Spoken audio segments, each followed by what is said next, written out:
In the Gospel of Luke, chapter 15, there is an incredible story, and it's one that Jesus tells, and it's the story of the parable of the lost son or the prodigal son.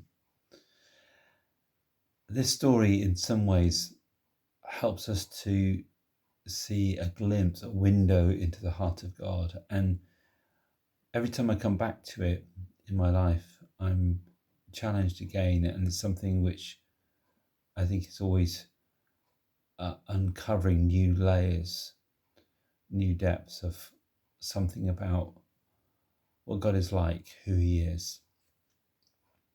And it's a story about two sons, one who is the younger son who's profligate, who goes away off, who demands his third of the inheritance, who lives wild living and then comes back, maybe only with a story that's slightly manipulated to get back in the favour of the father in order that he might get something. And that remorse turns into something much deeper, much better, when suddenly he realises the father has welcomed him back, the father who's been generous, who's been self-giving to him in a way that he never deserved in the first place. And yet the older son who remains, who has the 2/3 of the full inheritance left, remains on the plot of land. He remains close to the house. He seems to be the one who does all the right things, and yet his heart seems stuck, rutted in some kind of deep resentment and unforgiveness, and blind to the grace of God.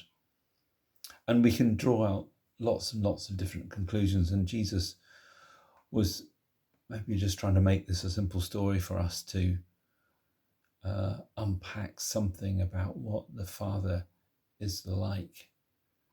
But he lays out the plan of salvation. He illuminates us to understand what it's like to be close and yet so far away in our heart, and what it's like to be far away and yet coming closer. And there's something about this story that grips hold of that famous author Henri Nouwen. His story himself is one of a son that has to rediscover the father, and I feel that in many ways this is one of his greatest works. Really, it's one of the most profound books that's have influenced my life. It's called The Return of the Prodigal Son. It's about the painting of Rembrandt. It draws on illustrations from Rembrandt's famous masterpiece as illustrating this story so well. And the conclusion of Henri Nouwen's book, and the finale, the pinnacle of what he says, which I think is the point of his own authorship, his own personal parable. It says conclusion, becoming the Father.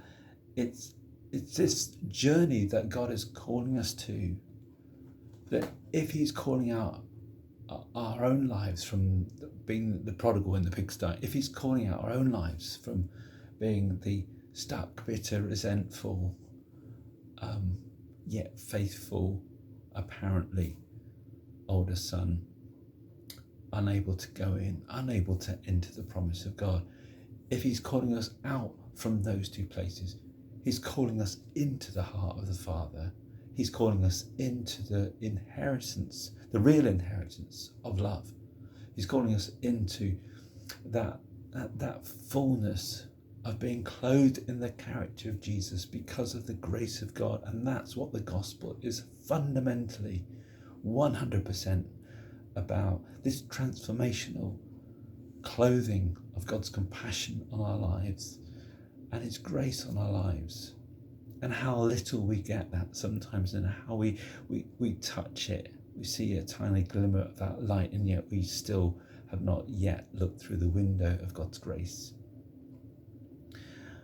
And my prayer today is that somehow we will, of course, that we will enter into the fullness of the heart of the Father, that every part of us, as Paul talks in Romans 8, every part of us will cry, Abba, Father.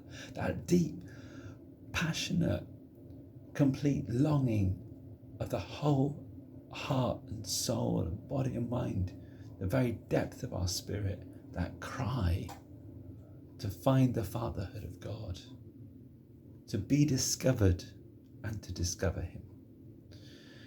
And this is the essence of our faith, because this reconciliation to the Father is fundamentally the reconciliation of mankind to God.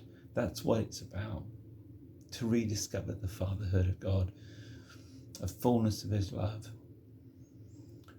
that wipes away every tear, that brings us close to him. How everything in us is, in a sense, longing for that. Everything else is an illusion, is a fantasy. But the true love of God is the reality.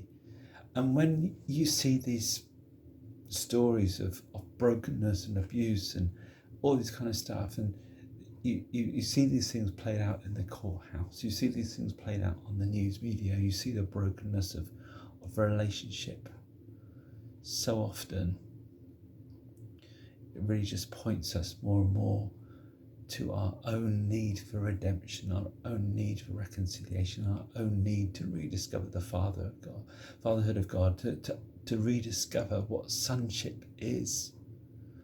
And my prayer today is that we would rediscover what it is to be sons of the living God, what it is to cry out, Abba, Father, as Paul puts it so well.